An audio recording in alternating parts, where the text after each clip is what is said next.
Wrong. I've pressed live. Go for it. There we go. Mike, we're live. Fill us in on your Netflix chat. So yeah, it's a Ponzi scheme. Big Ponzi scheme, 50 billion. Yeah, Bernie Madoff, absolute nutter. But Right, well, definitely worth a watch. We want Netflix shows. Let's put that banner in. Netflix shows. Tell us what's to watch. Right, let's put that in. Let's just get that to kick off. While people find us, Netflix shows. What have we got? Who has got anything decent they're watching at the moment to start the year? Because let's be honest, no one tries to go out too much in January. Many people stay in the comfort of their own home. Their home is their castle, is it not, gents? And a lot of people watch Netflix. There are other online streaming platforms available. I don't know if we have to plug that these days. But first of all, let me take it away, actually, because you can't see who's here. So I've got two mics, so it could get confusing. So we're going Michael. No, we're going Mike and Michael. And then we're going Andy. Imagine if I wasn't here and Andy Mead was here. That would just be too much. That'd be a car crash show, right? So Mike, first of all, coming to you. How is life? Are you enjoying the cold? You look like you're in bed with your hoodie on, maybe under the duvet. Yeah, I'm not quite under the duvet, and I'm not ordinarily in bed, but my Wi-Fi is not playing ball, so I've had to come up here. But yeah, other than that, life is good. We're busy. We've got stuff going on. We had a good December. We've come into a good January, and we've got listings and sales, and it's been pleasantly busy. Not carnage, but pleasantly busy. So yeah, lots of stuff going on, which is nice. So no complaints at all. Good. What about yourself, Andy? Yeah, good. Just obviously working the streets of Northampton, trying to network with some businesses, set up some links there where we can kind of support each other in a roundabout way, having conversations with obviously different vendors and bits and pieces, and hopefully get something on sooner rather than later. Sure, we'll hear a little bit more about your venture and your journey up there very soon. And Michael, lovely backdrop, 10 out of 10 for the backdrop today. Thank you. How are you? Got no candles going this time. Yeah, good for January. I hate January. I hate the dark, the cold, but it's been quite positive. Just like Mike said, I think I haven't been crazy busy, but still putting some sales in. I've had a few price reductions and just filming. When you're out filming in the cold and doing viewings when it's pitch black, it's not my favourite time of the year, is it? No, it's not ideal. Shorts and t-shirt. Shorts and t-shirts. Yeah, I think overall the market seems to have started better than maybe what we thought it could happen, and definitely better than what the media portrayed. So we were chatting about that on a recent one of these with Stephen and Chris. So that's positive news. And I think people that are checking in with us tonight, we love your questions. So if you've got questions on the market, if you've got questions on what's going to happen with the base rate maybe, or if you've got a view on what you think is going to happen with the base rate, I think that's next week. That particular conversation, I think most expectations are it's going to go up. It's just a case of how much. What impact is that going to have on interest rates? Well, we've got a view on that from talking to various mortgage advisors, and we can get a good lay of the land to how the year is potentially going to unfold. But if anyone wants any tips and advice, also super interested to find out how people are getting on with heating their house in this horrific freeze that we've had. We've got Neil checking in, so if you can hear us loud and clear, we're on YouTube, we're on LinkedIn, we're on Facebook, we're in various groups, then please do drop us a like or a comment just so we know you're picking us up. So this particular banner that I put on here is an interesting one. So it's a statistic that was taken, it doesn't include this week's data, it was the first 3 weeks of January, but what it highlighted, the average listing price in the south of England 420k, and the average sale price was 334. So we're going to call that, in the headline clickbait that we put for the show, 100k difference between listing and sale price. Now, obviously that can't go on forever, but it does paint a certain picture. And when I was talking to someone on the phone yesterday, Michael, we kind of had a chat about the fact that in normal markets, you start off with your first time buyers buying the low end stuff, and the low end stuff knocks on to the higher end stuff or the medium stuff. And the first time sellers, second time buyers go from the terraces to the semis, and then the detached market kicks in just before summer, and then there's a little bit of a mad rush before the school terms of September. That's fairly normal when you're looking at where the peaks and troughs for different types of property peaks. That tells me, that statistic there, that might be where we're seeing things at the moment. We've got active first time and second time buyers in the market, but that's quite a normal market for us, isn't it, really, in historic years, I would say. Yeah, I think, well, from what I've seen this year already, anything sort of lower end, first time buyer, those sort of properties, 1 bed flat, 2 bed terrace house, they've sold within a week, my end here, and they're going quite quickly. And then as you go up, sort of those 3-bedroom houses, that sort of next jump, there's a lot of viewings, but you've got to work harder now, or like it used to be, where you have to do multiple viewings on a property and sell it on the viewing, get people in through the door, and they'll make an offer. It won't even sell at asking price, but they'll make an offer on the property again, like it used to be before the sort of crazy last couple of years we've had in. And then jumping up when you get to the detached sort of level. I've just had a price reduction on one house of £50,000 from what it was sort of last year to now. And again, the viewings are still there, but not as much as they should be. You've got to work a little bit harder. Yeah. Stephen loves you, Mike. He always says hello when you're on. I love that guy. He's a super fan. He's a super fan. And I love that guy. Yeah, absolutely. He's a hero. Yeah. Totally agree with you, Michael. I think it's a funny one. It's different, maybe High Wycombe though, to Crowthorne Sandhurst. Like, how are you finding things? Are you finding the same as Michael there, or is there a certain type of profile of property which is really in demand or just not moving? What are you finding? Yeah, I think similar sort of wavelength to what Michael was saying is that, you know, sometimes you do have to go back to a property multiple times to sell it. It's not a, you know, do an open house. I think there's that demographic of people that are, you know, like first time buyers or people that are moving up maybe from the first rung or second rung, that sort of bread and butter stuff, which generically tends to, you know, go fairly quickly. But as you move up further, you know, onto the ladder, I think sometimes there's a little bit of diversity in terms of like size, location. And I think that's sometimes where the difference in pricing can come, you know, one road to the next road versus the same overall square footage or whatever the case is, can vary quite a bit. So sometimes it's quite tricky to see where the value is with a property, you know, versus another one. It's, and you know what Crowthorne and Sandhurst and Finchampster's like, you know, there's certain rows that just command crazy prices. And you just think, well, you know, how is that worth that there when, you know, only quarter of a mile away you've got something similar or bigger which is significantly less. So yeah, sort of similar, but yeah, generically speaking, it's just quite price sensitive at the moment, isn't it? I think you've got to be bang on the money. Gone are the days where you try it for a little bit more. You almost have to go, right, what's this going to sell for? That's the price it goes on for. Yeah, I think it feels quite normal, doesn't it? It just feels like you've got to really have a good strategy around your pricing and your goals, and the agent's got to understand what the goal is. The mortgage advisor's got to be spoken to and know where your boundaries sit.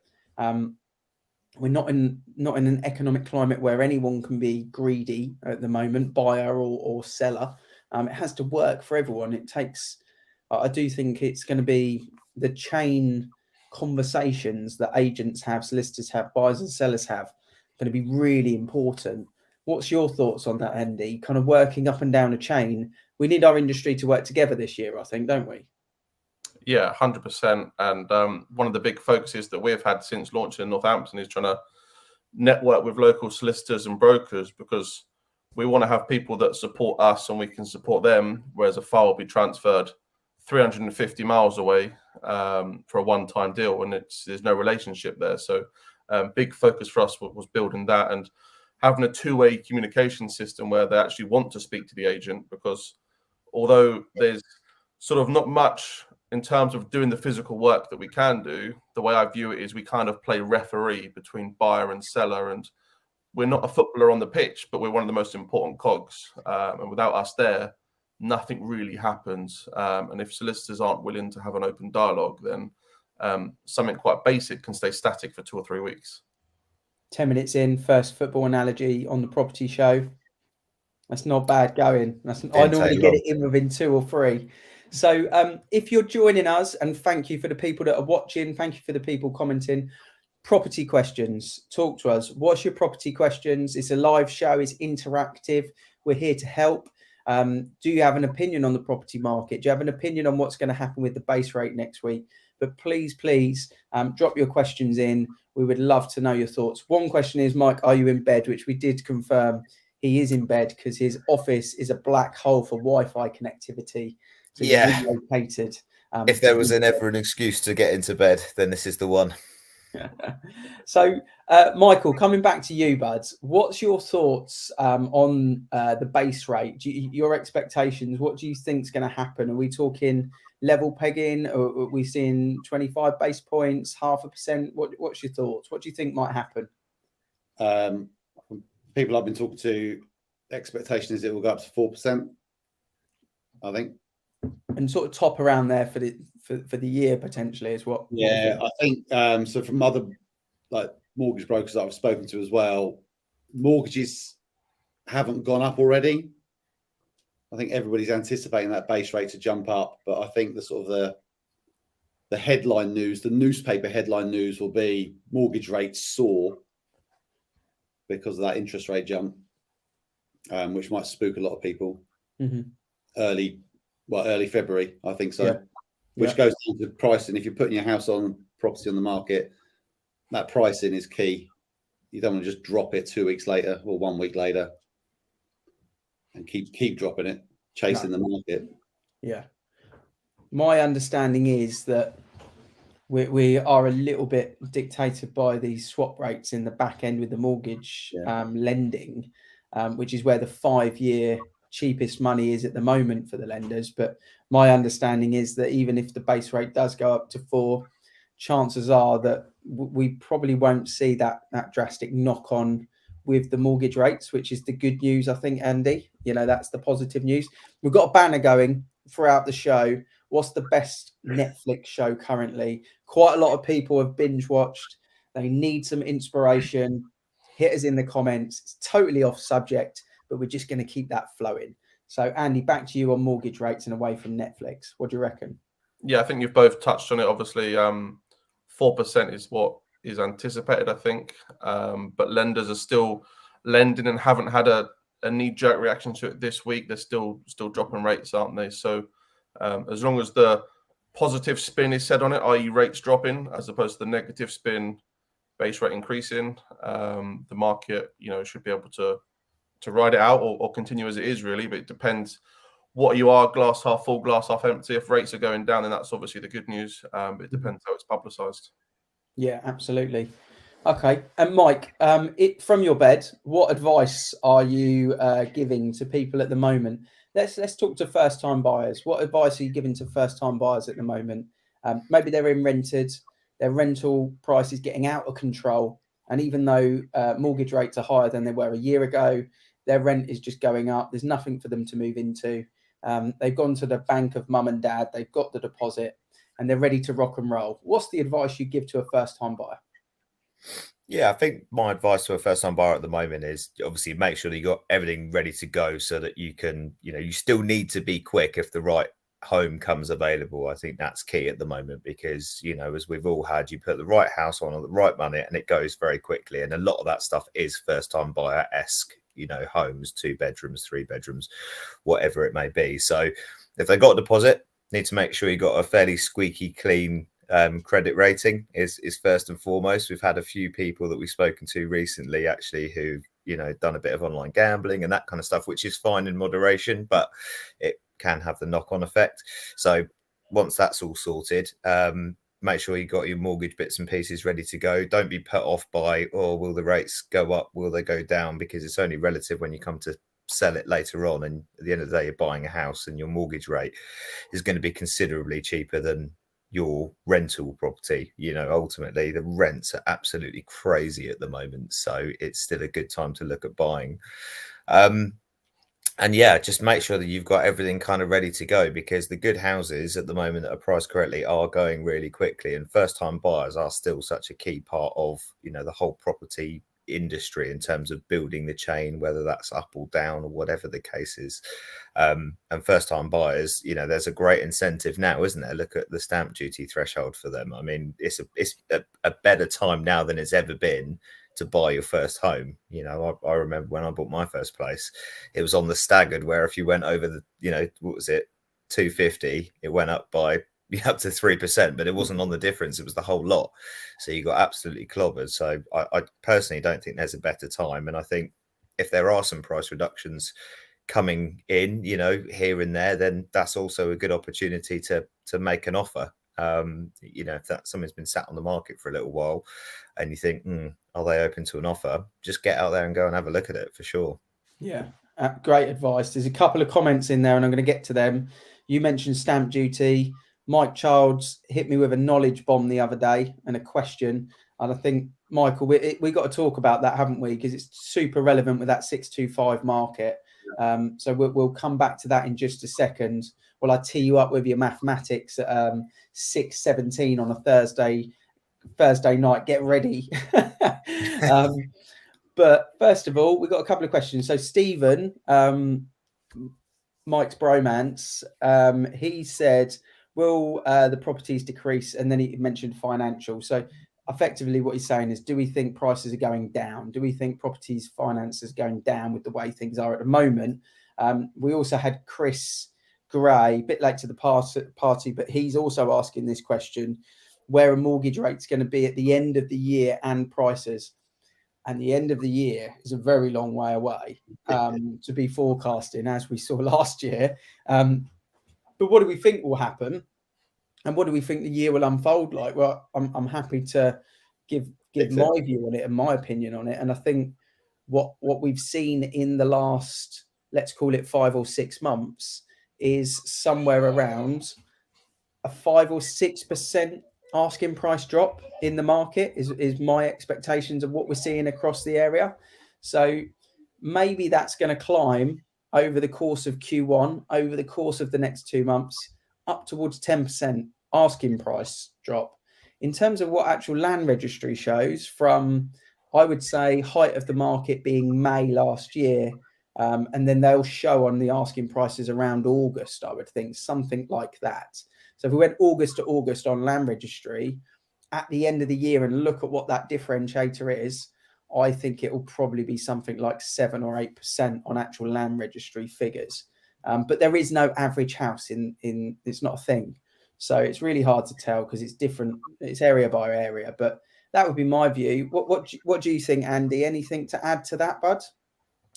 Yeah, mirror what your thoughts are and what you said. The only thing that I would add is obviously there's not one UK housing market. There's maybe 50, 60 different markets within the UK. So, for example, Northampton or Northamptonshire is very, very different to Berkshire or Buckinghamshire. House price value is different. Properties on the market is very different. You know, for example, we're very 2 up, 2 down heavy, 200 to 250 bracket. Whereas for you guys, that barely buys a flat. So it's a very different marketplace, and the 10% drop for me is 10 grand, 15 grand, whereas for you guys it could be 50 grand, 60 grand. So it's all relative. Yeah. Stuart's asking you, while you're on the mic, while you're on the hot seat, best type of investment in Northampton. Maybe he's looking for a little buy to let up there, using some of best thing's always a freehold. Yeah, best thing's always freehold. That kind of family home bracket. But if you're looking for something specific in Northampton, then definitely reach out to, obviously, partner in crime Tristan. He's done a couple of buy-to-lets of the week recently, which all offered sort of 5.5 to 6% yield, which is obviously a good return. So he's the best man to speak to. So happy to answer that question and pass it on to Tristan. There is a fan of Tristan's. Someone random's just thrown in, Tristan, I love you. So Liam, he loves you too, I'm sure. And thank you for your comment. Really appreciate that. Let's go back on stamp duty. What's the 5G like? The 5G is worse than 4G. Are we all in agreement with that? Yeah. 5G sucks in England. Absolutely Terrible. sucks. I was I don't in understand Madeira. why they haven't sorted 4G out or even 3G, to be honest, and still they start moving on to 5G. Just get the 3G working properly and then we'll go from there. Blew my mind. I was in Madeira about a week and a half ago, top of a mountain, perfect 5G. Above the clouds, I was perfect 5G. London, England, 5G. Terrible. Useless. Knowledge bomb. Here we go. Drum roll. Get ready for this. Mike Childs, talk to us about the new threshold. Mike Robinson mentioned the 250 of old days. Where are we at with this at the moment? 625 price. What's happened to that market? Well, it's only really for first-time buyers. I think it's been changed around so much in recent years. I'm still getting used to it. So for a first-time buyer, and I know 625 is a hell of a lot of money for a first-time buyer, but where I am, that's not uncommon. We've got first-time buyers who can afford that quite easily. Yeah. And stamp duty at 625 for a first-time buyer is 10 grand. If they pay 626, it's 18 grand. So it jumps up like immediately. And I've had that all, more than one first-time buyer looking at out and about viewing houses at 650 who've said they would go for it, but they're only offering 625 for the stamp. Just how it used to be, Mike, when it was 250 all those years ago. Bang on, yeah. It's exactly. It's crippling, isn't it? And I think you know you the can't analogy get of fittings and fittings anymore, can you? no, you can't really get away with that. 10 grand mirror, lovely. Yeah, but that's the thing, isn't it? You know that everyone's so cautious about what they're spending now, and finances and cost of living and everything else. You go on and do the calculations, and albeit that it doesn't seem a lot of money in the grand scheme of things, it's a hell of a lot of money when you're putting everything together in terms of the ultimate finance package and mortgages and everything else. It's crazy. Let's run the calculation. So I pulled up the stamp duty calculator. This is the .org one, so it should be up to date. We're looking at a purchase price of 630 for a first-time buyer, and you can see the numbers here as it kind of looks. But effectively, the average rate at purchasing at 630 looks like 3.02. So if you're on the market at 650 or on the market at 640, a first-time buyer comes in and offers 630. Well, the stamp duty to them is going to be £19,000. But Mike, just sort of talk us through it as it changes. At 625 the threshold, but I put in 620, 10 grand difference. Yeah, massive drop. That's crazy, isn't it? Yeah. I believe that's having an effect. I know, again, it's just for first-time buyers, but I think that's having an effect because it's the number of people who are going to view, the number of buyers who will want to go for that property, and I think it's dragging it down. Yeah, like it used to when it was 250. Very rarely would you ever sell a property for 252. Yeah, 251 or anything like that. Yeah, because it's costing you so much. Yeah. Or you threw in a £5,000 garden shed. Do you remember we used to get away with that? Yeah, chandelier. Oh god, that was the good old days. Yeah, that's crazy. It's a good thing to be aware of, because when you're strategically pricing, if you're somewhere around that 625 money, the difference of you achieving 650 versus 620 can make the move, and you're wanting to go on at 650 and get a 640 offer to do it. You're probably never going to get a 640 offer, right? Not at the moment. Definitely not from a first-time buyer. And regardless of whether it's a first-time buyer or not, it just has that trigger mentality that knocks on, doesn't it? I think. So first-time buyers as well. You think of it, buying their first place, but you might have had a first-time buyer that's, like any of us, got kids and things like that, been in rented for the last 25 years, but they never bought a property before. They're still a first-time buyer, but they're just looking for a family home. So I think there's that analogy, isn't there? And people just think of first-time buyer buying a one-bedroom flat or a two-bedroom starter home. The first-time buyer is so diverse now. Yeah, I totally agree. Carl's come in with the old the classic here. Do you think the government will ever sack off stamp duty? I think we can all just say no to that, right? No, too much cheddar. No, Yeah, cash no. out. I'd love to think that they pull the 3% for additional house purchase away. I'd love them to do that, so that investors could get back into becoming professional landlords, because tenants need them, because there's not enough property for tenants at the moment. First time buyers that can't live at home with mums and dads that want to save deposits, that are having to go into rented, can't save deposits to become a first time buyer because rental is so expensive now. So it's counterproductive by not having more landlords available to purchase. So I'd love to see them pull that out, but I think they're more inclined to probably do something to enable first-time buyers before they do anything else. But there is no incentive, and I think you've got to exchange by the 31st of March this year before the Help to Buy scheme ends as well. If Andy Mead's listening, he might be able to throw in and give us more clarity on that in the comments. But no is the answer to that one. Georgina's saying good evening. Liam's got a question here. I'm going to potentially be a first-time buyer and have no idea regarding where to start and what stamp duty is. Can you guys help? Who wants to put their hand up and just briefly explain stamp duty tax? Go on, Andy. Well, yeah. So for you then, Liam, stamp duty is a percentage of the purchase price. And obviously being a first-time buyer, you get a reduced rate on that depending on what you're looking up to.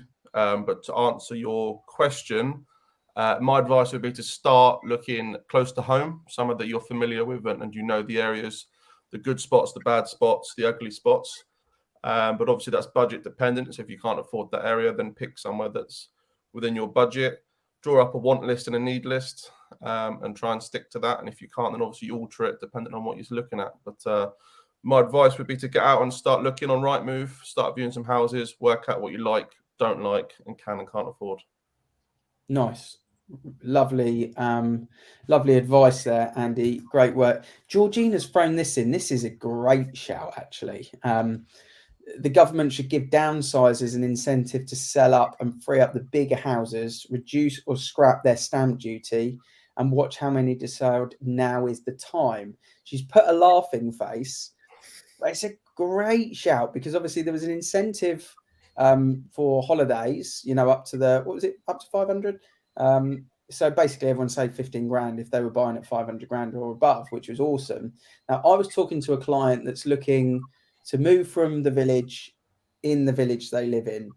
Their big frustration is that there's probably only 34 houses in the village they could buy, and they're all lived in by people that have lived there for many, many years without kids in the houses. They're big family homes. And she's really angry about the fact that these family homes in the village where she wants to live are just locked up by people that don't need the space. And it's not my place to have an opinion on that, but she was really, really frustrated by it. And yeah, maybe something like what Georgina said, maybe these people do want to downsize because cost of living, if you're living if you're in your, I don't know, 60s up to 80s and you're just living there as a couple without the kids, and you would like to not have such a big council tax bill and a big garden to look after and a house to clean and bills as high as they are, and you want to downsize, then something like that might just give you the prompt, and it gets the whole cycle of the market going, I think, a little bit, doesn't it, Michael? What's your thoughts on that? From a High Wycombe point of view, is that a problem? Yeah, massive. And Georgina, that's a good idea, so the government won't do it. Yeah. I know a lot of people who live in huge family homes where the kids have grown up and gone decades ago. All the heating will be off in every room right now, apart from the living room and their bedroom, leaving 80% of the house freezing cold because they don't want to heat it. But they won't move because they see it as, I will lose, I don't know, 20 grand as a tax. Yeah. So what's the point? I'd rather just stay put. Yeah. I think it's a great idea, Georgina, but yeah. What about you chaps? Mike, what's your thoughts on that? Crowthorne, I mean, geez, same thing, right? You literally, it would be the absolute ideal scenario for Crowthorne, Finch and Sandhurst just in its entirety, because there's so many big houses and we valued so many, and people are just like Michael's just said, where's the incentive to try and downsize? They like the house, they know it's a good house, it's in a good spot, they don't need the space, but ultimately it's going to cost them a load of money to move for less space. So there's just no incentive whatsoever, and arguably they're going to be looking for a handful of houses, which is walking distance to the high street in Crowthorne, which rarely come available. So it just puts the blocker on everything, because you've got people that would absolutely love to move into that house, but they're not going to do anything with their house or come out of the woodwork. And once the cogs start going, actually you can find that there might even be some house swaps there. There might be someone who would literally just straight swap, like we've had in last year. We had a couple of house swaps where it was like, actually yours is perfect for theirs. Boom. That big one on Finch Hampstead Road that we had on over $1 million. They did a house swap with the people that bought it. Ideal, but just enabled the only came about because they put their house on the market because they decided they wanted to move. So it's just getting that commitment, I think. But yeah, I can't see it ever happening personally, as much as it's a great idea. There's just too much money involved in the government for it. It's an interesting one, though. I'm DMing. So if anyone wants to jump onto Twitter right now and join me, it's at Rishi Sunak. He's quite active on Twitter. Sometimes he throws a funny out there too. So yeah, jump on, follow him, drop him a DM, and just screenshot what you're looking at now. And just hope he's got his seatbelt on if he's in the car. There's a plug here from probably Tristan behind the scenes for Andy and Tristan. Reminder, if you're watching in Northamptonshire, that their property podcast is releasing Friday tomorrow. You've got a couple of people recorded on that, some superstar guests as well, Andy, I believe. Yeah, there was a couple of superstar guests, and then we had yourself on. Cheers. Yeah, we've got mortgage advisor talking the Brewer strategy, Ian talking avocado, and Jamie talking wills and trusts, and then recording a couple more next week it is. So yeah, launching next Friday. Give it a listen if you're Northamptonshire based, or anywhere else, to be honest with you, because it is just general knowledge, but more specific for the Northamptonshire area. Yeah, absolutely. Awesome. Right, this evening we've had some awesome questions. Georgina, Liam, Kyle, Stuart, Chris, Stephen, Donna as well, and we've had Tristan and Neil checking in too. So thanks for all of those comments and questions. They've been awesome. Georgina, great shout. That's why we do these. A little bit of magic, it's just a great talking point. Some great advice for first-time buyers as well from Mike and from Andy, and some great stamp duty talk there from Michael too. So hopefully everyone's taken a lot from this evening. Any little golden nugget listings that you want to throw out? Michael, have you got one little ticket listing that you want to throw out that's coming soon? I've got one coming on Monday, which is in a private gated community right in the middle of the town centre in High Wycombe. There's only a few houses in there. Even if you live in High Wycombe, you won't know it's there. And they were only built, they're only like 7 or 8 years old, 6, 7 years old. Beautiful townhouse, taken on Monday. Drone shot? Sorry? Drone shot? Maybe. I don't know. It's right in the middle of town.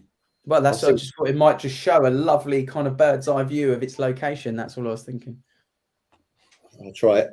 I'm going to try it. But... no was the sounds of that. Yeah, because all you'll see is Primark in the background and Lidl. Oh. You get the hallmark of quality. Well, talking Lidl, what we got in Crowthorne, Mike? Anything bubbling? Crowthorne, there's a couple of bits bubbling away in the cauldron, but we are launching an awesome 2-bedroom house in about a week or so's time in Finch, which is just going to go bonkers. It's like how much? 340 it's coming on. So ultra first time buyer territory. It's 2 proper double bedrooms, nice kitchen at the back, walking distance of California Country Park, all that sort of jazz. So yeah, it will absolutely ding out. I've got no qualms about that. And we've got some other bits that are going to be exciting launching soon as well. Mike, I threw in the WhatsApp group earlier that my best mate's looking for a 2-bed in the Wokingham area, circa 330, 340, and you ignored me and then did that live. Yeah, you've busted me right up there, son. Let's talk after. Yeah, let's have a private convo. No, awesome. All right. Well, that sounds like a nice listing. I may have a buyer. Andy, what about yourself, bud? What's going on up in Northampton? And have you got any marketing campaigns out there at the moment? You got any little competitions running while you're still launching the business up there? What's bubbling for the people of Northampton? Yes, we've offered our first Northampton-based listing the opportunity to have their house sold for free. It's not too good to be true. It is genuine. You'll get all the normal marketing, drones, photography, videography, all the normal bits and pieces. We just want to make a special video on your property to showcase what we can do. So if anything, we'll probably go even more further than we normally do to use it as our launch property. And then we've got our first take on, which is a little one-bed top floor flat with parking, tenant in situ, paying £800. Any investors out there? Off the top of my head, I think it was a 5.5% yield on that one. 170 purchase price. So little ticket one there, but nice yield. Nice. Well, yeah, if someone's got a house and they want to sell in Northampton, that's a great way to celebrate the start of their business, and you benefit from not paying any commission on it. So yeah, hats off to you guys. Well, tomorrow, if you're checking the Avocado socials, you will see Ricky in Stevenage is launching his business. So please check that out. He's got some awesome stuff to share with you guys and girls. And we've also got Steve Grant down on Hayling Island and Havant, and in the kind of Portsmouth area down on the south coast. He's launching his business too. So it's a big day for two business launchers. Obviously, you've got Andy and Tristan with the launch of their podcast as well. There is another comment that's just come in. It's Tristan saying it's a 5.8% yield. Thank you for that, Tristan. Well done. Gents, love this chat.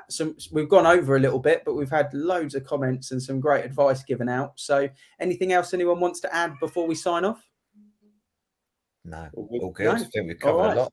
It's bath time in my house, so I will see you all soon. See you, mate. See you guys.